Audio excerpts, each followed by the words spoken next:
The grade approach to rating certainty of evidence and moving from evidence to recommendations in systematic reviews and guidelines has been spectacularly successful. Huge worldwide uptake. However, there's been a problem. It's become too complicated and with over 50 grade papers, disorganized, very difficult to keep track. So now there's a solution to that problem, and that solution to that problem is appearing in 7 papers in the British Medical Journal over the last few weeks. And this week, the paper is dealing with indirectness. Indirectness can be indirectness of the population. You're interested in the old, and they studied the young. In the intervention, you're interested in high dose, and they studied low dose.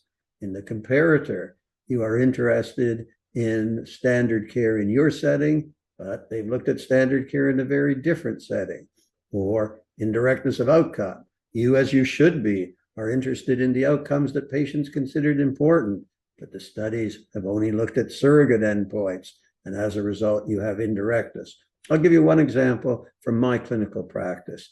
I practice as a secondary care, hospital-based general internal medicine specialist, and nowadays, many of my patients are over the age of 80, and some of them are over the age of 90. Well, very few of those patients have been enrolled in the randomized trials that I use to guide my clinical care.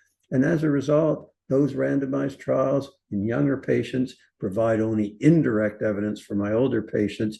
As a result, I cannot have the same confidence in use of those interventions. So this week in the BMJ, the next in a series of papers describing the simple but yet rigorous approach to using grade, core grade, indirectness this week.